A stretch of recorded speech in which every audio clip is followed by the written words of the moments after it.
You feel this nervousness on the phone there? Sir, I've been trying to make an urgent phone call up there. Well, I don't think it's something I want to do on an overseas phone.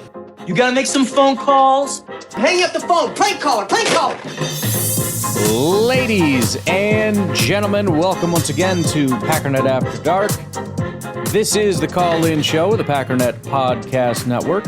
If you'd like to call in, if you'd like to participate in the show, please feel free to do so.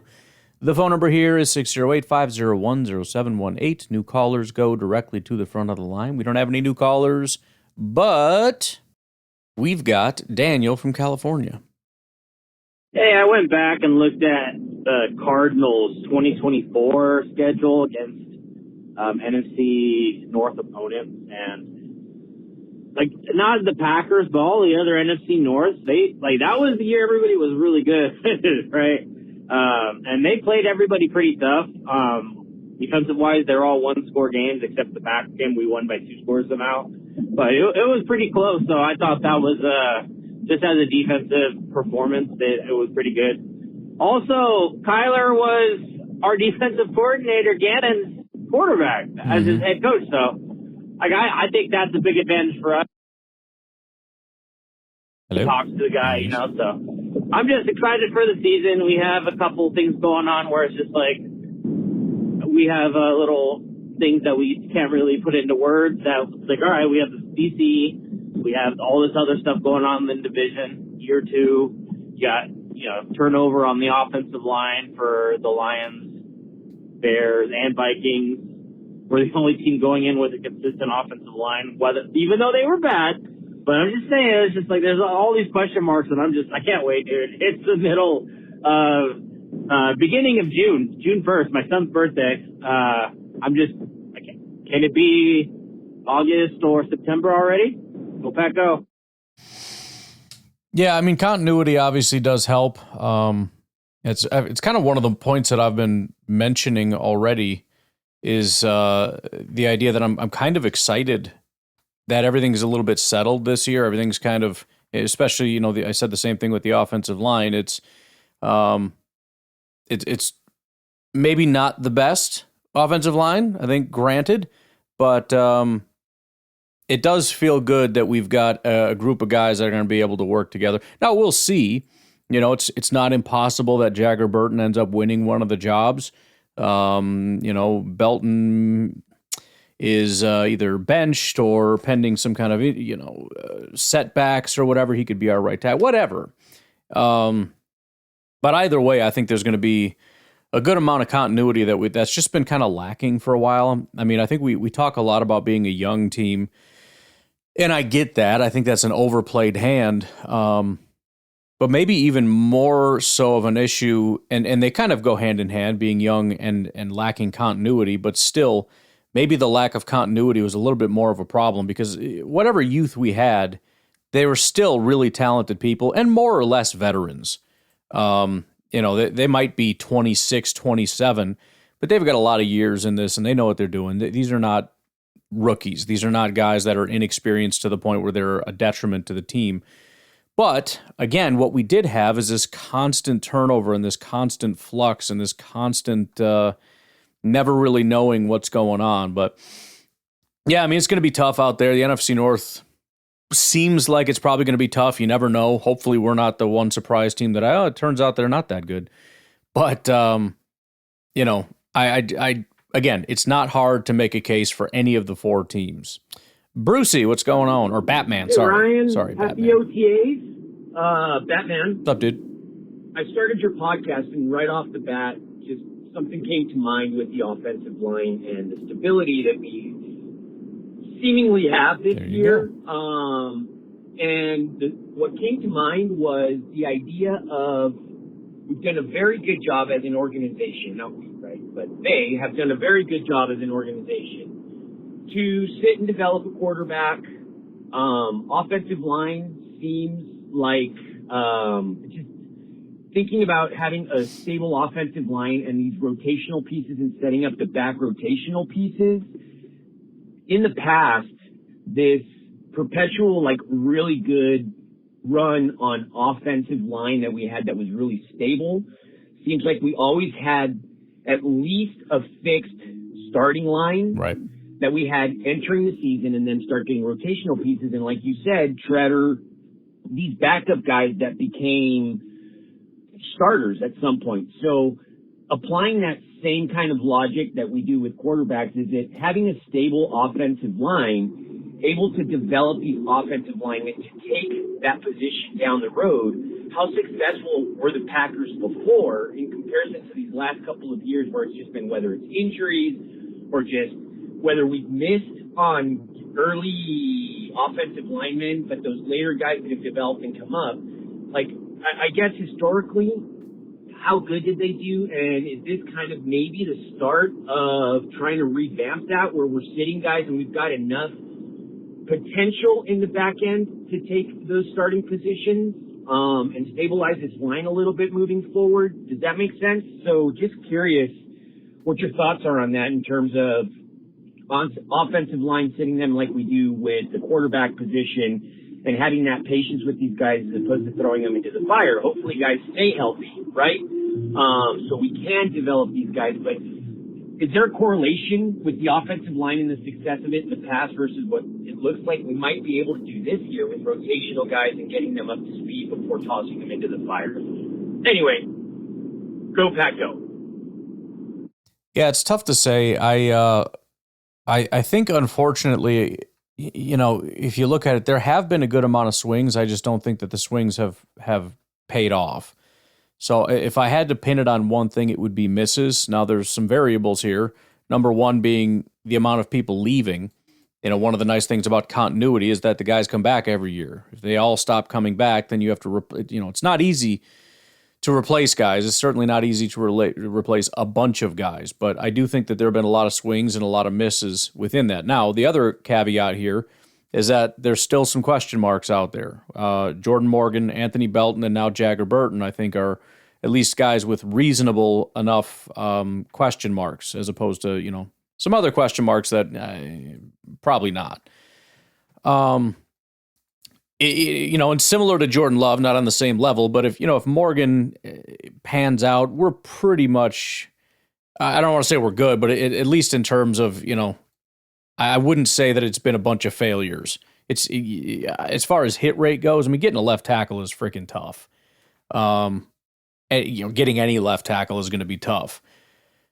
If he gets two of them, if one of them is really good and one of them is a solid starter, then all bet, then we're good. But if these things don't pan out, if Burton is not that dude and Belton ends up being a really bad second round pick, and Morgan is whatever, is mediocre to not great, then we got a serious problem here. And it's not for a lack of trying. I think we've been swinging quite a bit.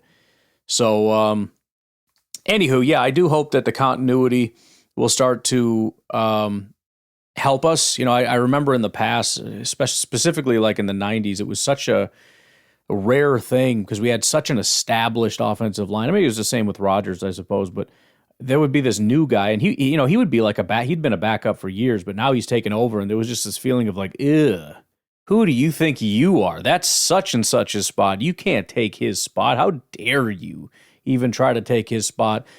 And there was sort of that growing pains thing of like, he doesn't really fit in, and he's not quite as good, but then eventually he did become as good, and over time he became that dude that, when somebody took his job, it's, oh, how dare you? That's, Jim Bob's job.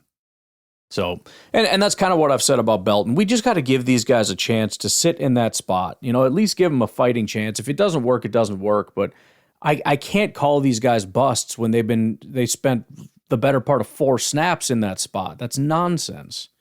Randy in Minnesota. Hi, Ryan. It's Randy in Minnesota. What's up, dude? I listened to your pod a few days back, the one that dealt with Colin Cowherd talking about Caleb Williams and how he was so amazed at how that Caleb plays every game and how that makes him really, really good. Mm-hmm. The other side of that coin is we've never seen Caleb Williams come back from an injury and have to work. Right, and it's not a nothing comment what you're saying right now, because he's going to get hurt. Everybody gets hurt. I pointed out several guys before that, they had not gotten hurt. And, for various reasons you could point that out. Does that make them great or whatever? But the other side of that is every single one of those guys ended up getting hurt. And it's not just a matter of, well, maybe he bangs up his knee and then he loses his mobility. I mean, that's could be part of it. But another part of it is just something as simple as how much does that rattle you? How much does that shake your confidence? How much does that, get in your head or whatever? It's an unknown, and it's coming. As you have to work to come back from injury, so we really don't know what he is like. We know Jordan can come back from an injury. He works hard to come back. We don't know that about Caleb.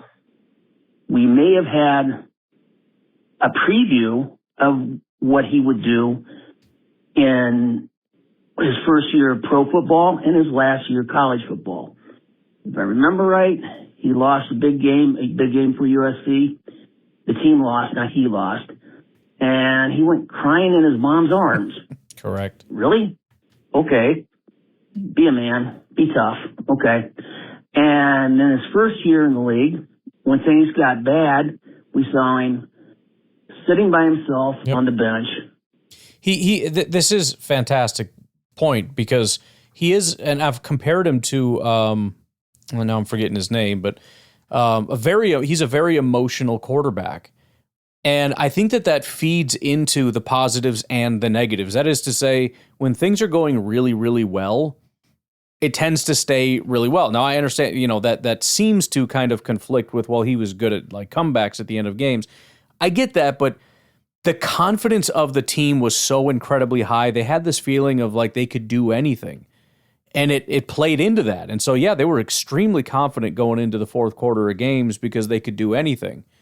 And that is to Caleb's credit. That is to Ben Johnson's credit. It is an attribute. The problem, though, is that high level of emotionalism also can work against you when things are not going well. If you're sitting at the halfway point of the season and you have 3 wins, I'm not projecting that. I'm just saying if that were the case, are you going to be able to bounce back from that kind of thing? And we've seen other quarterbacks that are like that where it's the same thing. Cam Newton is the one I'm thinking of, sitting over on the sideline with a towel over his head, pouting. When they went on that run and didn't lose any games except maybe one or something, or did they go undefeated or whatever in the regular season? I don't exactly remember. I think they went undefeated. They went undefeated, right? They were good because they were good. But if you don't have that, if you have it, and I guess adversity would be the good way to put it, they don't handle adversity quite as well. Now, maybe he can be the guy to overcome that or whatever, but I'm just saying, generally speaking, if you have a lot of emotion, that's good when things are good, and it's extra bad when things are bad. Basically, flopping on the field, not moving, costing time. Right. These are all indications of someone, as long as it's going good, I'm great. Yep. But exactly. if I have any problems, I'm going to struggle to get back. Where Jordan he's had problems, but he's worked through them, and he's become a better quarterback. So I think there's 2 sides to that coin, and no one's looking enough, especially Bear fans, right, at the other side of that coin. This kid might not have it. Anyway, I think I might be coming up on 3 minutes. I better go. Have a great day. Go Pack, go. Bye. Well, and that's a point that I've already brought up, and I'll probably end up bringing it up. Not tomorrow. That's already recorded, but maybe the day after. I had Mr. Numberman send me an article, and it's of a guy, national beat writer guy, but he wrote an article saying the Packers are going to miss the playoffs, and here's why. I didn't fully finish going through it, but I could tell just by the AI summary of it, the bullet points, he did what everybody else does, and that is just randomly pick bullet points. It was like the article that I went through with the Chicago Bears, where it was, well, we're going to be good because here's the problems the other 3 teams have, and that just arbitrarily picking things like backup running back, number 2 edge rusher, why are you just picking those? I don't understand why that would be anybody's criteria for anything.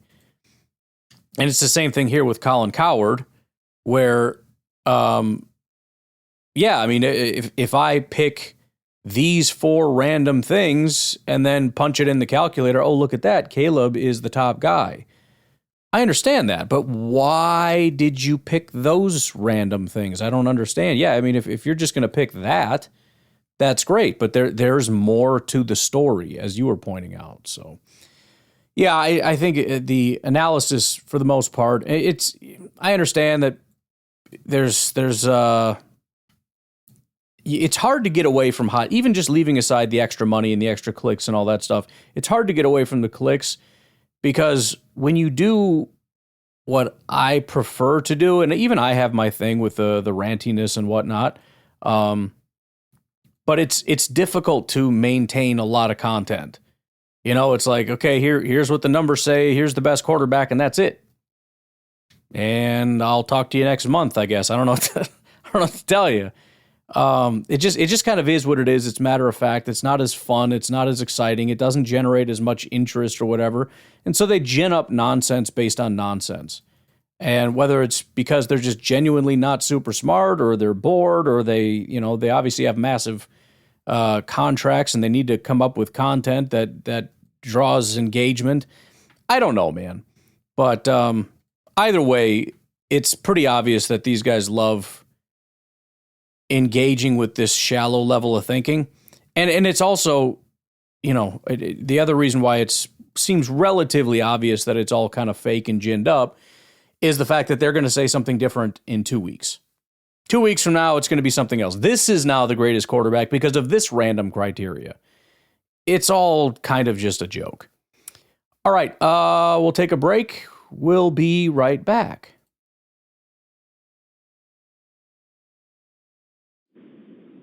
Well, what I'm thinking is the Rams are now the NFC darling for big time, trading for Miles Garrett. So all we're going to hear now is the Rams are favored for the Super Bowl. Oh, yeah. But all I can say is Green Bay just needs to address it as if they're David and the Rams are Goliath. So Sure. A well-placed stone in the middle of the forehead will take down the biggest threat. So Green Bay's just got to figure out what that is.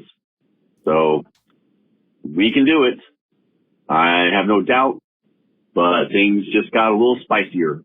So I'm sure you have a lot to delve into when it comes to how good that Rams defense now can be with Miles Garrett chasing down our quarterback. Spicy. Yeah, everybody's got to have that angle. You know what I mean? Everybody's got to have that that little something. That's where, a lot of times you'll see like these teams that are at the top that are talking about, oh, nobody believes in us. It's like, oh, shut up. But they do that because you got to have some kind of an edge for some reason. And so, yeah, the Packers do have to have that mentality and that feeling of, okay, fine, if we're the underdogs, then we'll be that. We'll be the underdogs. But I mean, I was just thinking, as much as it sucks for us to, have all the attention off of us, how much does it suck to be the Seahawks? It's almost a guarantee you win the Super Bowl, and it's like you are the darlings, and nobody's going to be able to beat you. And just like that, not only that, it's a rival. Imagine if we won the Super Bowl, and then all anybody could talk about was the Lions the entire time. Like that would tick a guy off, you know what I mean? But everybody's got to go through that. Every NFC team, AFC teams too, but especially NFC team now has got to dig deep and find that thing that says, fine, we'll show you. And the Packers have more than enough to gin up that kind of internal fire. Hey, Denver from California. So, the Miles Garrett trade just went through, and I just don't really like that trade. Yes, Miles Garrett is in a completely different league than Jared Verse. Jared Verse is still an exceptional football player, and he's 25. let's just say, like, he just played for another, like, let's say 8 years in LA. And then you also have your first round pick. Let's say it's just a one contract guy, so 5 years. And that's 13 years right there. Unsigned players, they're guards, Steve Avila, Puka Nacua, there's one more guy. Oh, Kobe Turner. All these 3 guys are all unsigned. You can't pay everybody.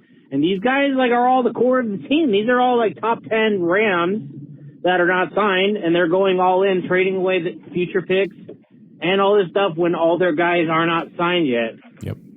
It's, I don't know. I just don't agree with the trade. He's trading for a 30-year-old.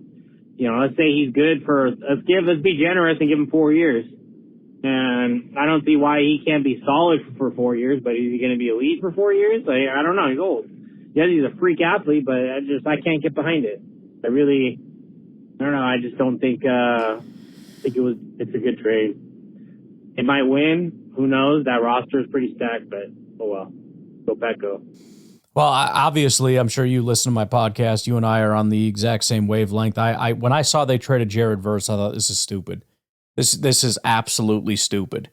Terrible thing to do. It's not hard to please the masses with, going quote unquote all in. Whoever goes all in the most is the winner. I don't know why that's the contest we're always playing, but the contest is who can go all in the most, and the Rams absolutely dominated that. They are like the all-decade all-in team, not just because of what they've done in the past and all the other moves they made this year, just that one move. That is the all-in move of the decade right there. Trading Jared Verse, the defensive rookie of the year, Pro Bowl, top-tier pass rusher. Like you said, not Miles Garrett. I'm not calling him Miles Garrett, but he doesn't have to be Miles Garrett. He's 25. Miles Garrett is at the end of his career. I would not have done the trade. I don't agree with it. I don't think it's good process. So it's ultimately not even really a question of whether they win a Super Bowl. The only thing that would really do is make me possibly question the process. But I don't think so. I think it's bad process, and I think it's a bad decision, and I think it's stupid. So, look, I get, like, if I was a Rams fan, would I be excited? Of course. And now I'm seeing stuff about Aaron Donald texting Jordan Schultz saying, it's tempting considering Miles is there and like how good that team is. He feels like he could probably just sign up and just waltz straight to a Super Bowl at this point with the team that they have. And that would be a self-fulfilling prophecy, because if he joins it, good Lord. We're all hoping that doesn't happen, obviously. But, they have made themselves the team of destiny. And I get the excitement, I do, but I think that's terrible process. I don't think it's a good decision, and I would not have done it. I don't like it. Hey, so I did the thing you're not supposed to do. I had a biased idea, and I wanted to go and see if I can get that result. So I went and I looked for fourth quarter yak yards, and sure. They don't really have it broken by team. It's all broken down by players. So I copy and pasted. I don't know, there was a lot of people on that list, and I had it all aggregated by Claude, and then it came out wrong. So yeah, I said, all right, go through it again, and I want you to double check it twice and use what you already did and do it 2 more times, double check it, cross-reference it, and just make sure that you get it accurately. And then once you do it, make a ranking for the most teams. The Bears were 7th in fourth quarter yak yards. And in my head, because they had so many fourth quarter interceptions, short fields. I remember there was a game where Colson Loveland caught a ball like on the 30 and ran it all the way to field goal range, and they won because he broke 1 tackle. So it was my premise where it's like, I'm just trying not to give Caleb any credit. I just want to understand anything I can do to pick apart the Caleb train. I want to do. I understand My goal. And kind of hurt me, though. Right. I was going down the list, and we were second to last. Yeah, I know. That's why we suck in the fourth quarter. All of our guys. Well, you can't be. I appreciate what you're trying to do. You're digging around, trying to cherry pick to hurt the Bears, but man, I'll tell you what. Looking at the fourth quarter is not the place to be. The Bears being good at it, but also just how bad we are at it. Just stay away from the fourth quarter. Like, our fourth quarter guy was Romeo, and he's not a yak guy. We need to get the ball. We need to get more aggressive as, like, receivers when we catch a pass. We can't just go down. We need to, every time you have to break at least one tackle. Like, that hurt me. Baltimore was last, and second to last was us. And it was a pretty wide number because I think the Bears were at like 600 yards. Let me just look. Okay, I got plenty of time for this call. Let me go back and look. We had 311, okay? The number one was, it was at 637, which is Tampa Bay, but that's the check down and slant offense with Baker, right? And then looking at everybody else, it's a lot of the check down guys are at the top. So it makes sense. But it's just having us. We're the deep shot team, and yeah, whatever. I just don't like it. I want our guys to break tackles. But anything I could do to pick apart Caleb, just to make it, give him no credit, okay? Yeah, no, I get it. I want him to get a tattoo on his forehead that says no credit, because he gets all of it. Go Pack, go. Well, I appreciate the effort. I do. It would be, at some point I got to start doing some more statistical deep dive type stuff, and you guys keep giving me ideas, and then I forget about it, but it would be a good idea to go back and start to look at our fourth quarter collapses. Like, I understand the injuries and I get all that, and that's obviously a big part of it, but that doesn't really answer the question. Why did you play well and then stop playing well? Not that they always played well, but there's a question there, and I don't know the answer to the question, and I think it would be worthwhile rather than just going, Micah was hurt.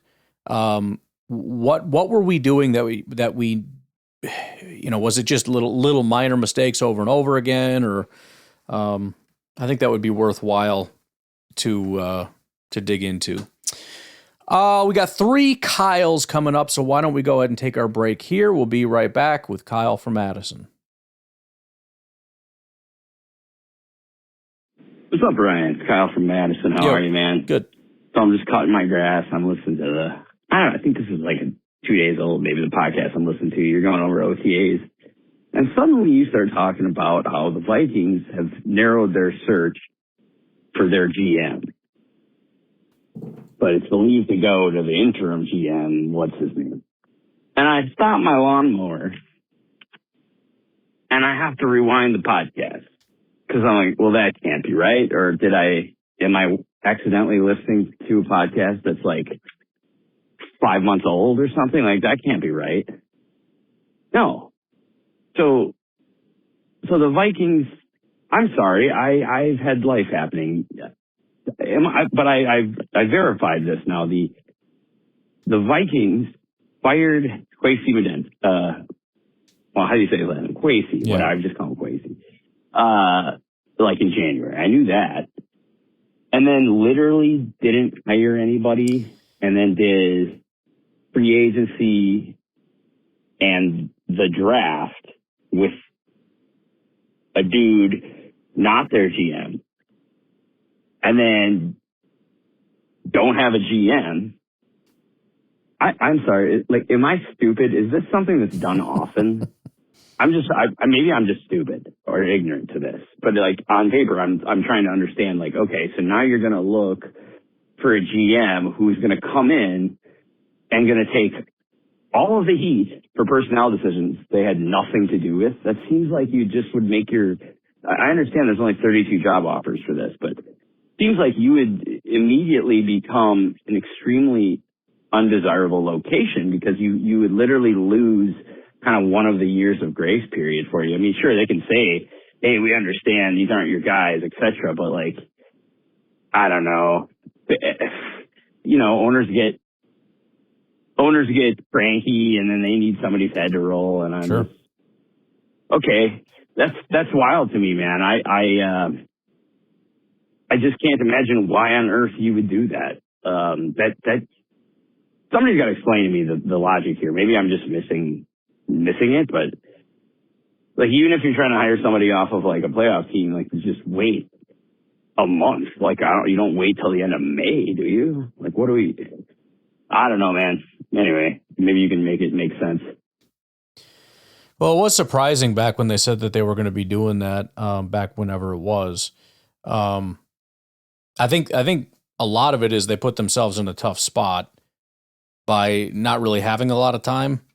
And, I mean, they did have time, but I think like everybody else had kind of completed theirs. And so it was, but I don't know how that helps you, because it's the same pool you're picking from. So I don't know. I don't know exactly, other than maybe they just didn't want to be rushed in the process. They didn't want to have a GM come in, and have, a month of preparation to host a draft, and rather have the interim who's been there the whole time kind of run the show, and then, then we'll go through that process. It's definitely not a super great thing for an incoming GM, which, to that point, I will remind everybody that when they started this process of searching, they had several people say no, and turn away the job. I don't know exactly when in the process, but I remember that was kind of a thing for a while. I was like, there's a trend here of a lot of people going, no, I think I'll pass. Or, turning around and leveraging an offer from Minnesota to get a promotion, still less than GM, but to get some kind of a promotion, like with Denver, I think it was. So, yeah, I mean, to your point, that may have been an issue for a lot of people who are like, yeah, it's hard to turn down a job of, would you like to be our GM? Regardless of how bad the situation is. But some people did, and that probably was part of that. Okay, so it's been like 45 seconds since I talked to you, and I'm just trying to find some more information on what the Vikings are doing. Well, it turns out last night they actually hired a GM. Yeah, they did. Nolan Teasley. Yeah. Sounds like he's John Snyder's number 2 guy. So I guess that means he's won a couple Super Bowls, man. No. But I don't know, like on just on paper, he looks like, I have no idea. I've never hired a GM. He looks like he's got what would be considered the qualifications to be a general manager. So I guess it's my fault, because I had to go ahead and raise the question as to why they hadn't hired someone, and literally instantaneously they hired somebody. Happens. So hopefully he sucks. I see, though. They're basically what I'm seeing here is the Vikings are trying to poach out of the Packers' brain trust here. That's what's going on. That's it. They're trying to get their Gutekunst. That's it. Knock off Gutekunst. Seattle's Gutekunst. I don't know. I wonder if this guy will be any good, though. Probably. But again, man, so he doesn't even get. I'd be so upset. Vikings drafting deep, top half of the draft. He doesn't get that. He doesn't get any of the personnel decisions for this entire freaking year. All right. I just don't get it. If they were waiting for Seattle to conclude the Super Bowl, like, that was done in February. So I guess good for them making the hire. I'm still really confused as to the process. I still have no idea. Like, is this something that would have been unavailable to them? Were they doing other things that they couldn't be bothered to finish up the search earlier? Like, I don't know. Everyone? I'm quite confused. Anyway, I hope he sucks. Talk to you. Yeah, I don't know. Again, I'm guessing it was just sort of let's let the in-house guys handle this off season, and then we'll let a guy come in and kind of run it fresh. And I'm sure he'll get plenty of grace. I mean, I'm certainly not, unless I forget, going to start trashing the new GM if Kyler was a bad move or something like that.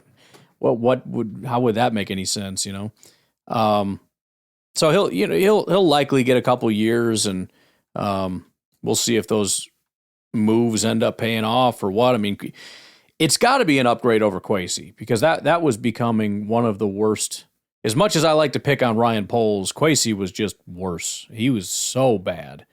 And it just felt like it just kept getting worse. So I would assume it's going to be an upgrade, but who knows? Who can know these things, man? The Vikings have had a real rough go of it for a while, and it's definitely not easy to just grab somebody, especially just to grab, the Super Bowl. Well, they won the Super Bowl, so they know what it takes to win, blah, blah, blah, or whatever kind of rationale they used to go out and get this guy. It's definitely not that easy. As they would know, it's not that easy, because I don't know the last time they had a really good GM when that would have been.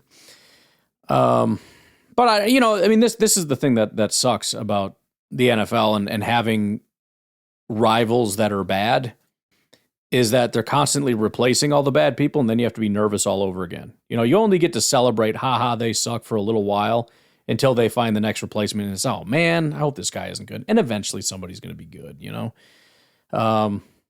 But hopefully not this guy. Maybe the next guy. Maybe the next guy can be good. Hey, what's up, man? You know what? I was just calling you, and I totally buried the lead today, which has got to be the Miles Garrett trade. What do you think about that? I'm sure by now you all have talked about it, but dude, it's an interesting trade. Like, that is obviously the straight up, we got to get a ring again before Stafford retires trade, right? Yep. I mean, there's no other way to look at that. There's no way you're going to trade a two-time. I mean, Verse comes in, he's 2 for 2 with, I guess, Pro Bowl. I mean, what does that mean anymore? But my eye test, the dude looks like a pretty good freaking player. Right. He's not Miles Garrett, but in the next 2 to 3 years max, Miles Garrett ain't going to be Miles Garrett. So Right. It's interesting. You got a guy who you took in the first. You got 2 years plus a 5th year. See, let's just say you got 3 years of control on that rookie contract with Verse. But obviously that's what an aggro move. Holy crap, dude. Yeah, that was a stunner. I didn't even see what the comps all were. I thought there was a first in there, Verse. They probably had to give up more than that, didn't they? There's got to be other stuff. Yeah, in there. first, second, third, come out, I think. Something like that. That's a hell of a risky move, but if he stays healthy, you got to think, boy, that division, the defenses. Yeah, I'm glad we're not over there in the West this year. Although we do have to play them this year, but right. I don't know. Could be a problem. It certainly didn't make the NFC easier. That's for sure. I really liked him being in the AFC. Oh, no kidding. So, yeah, but I mean, if you're going to win it, you're going to have to beat the best. So, I guess it is what it is. We'll talk to you later. Yeah, I mean, like I said, I mean they're a better team, which sucks. I would not have made the move. And as I said when I did the podcast, we got to remember it's not just that they went out and got Miles Garrett. It's that they got Garrett minus Verse.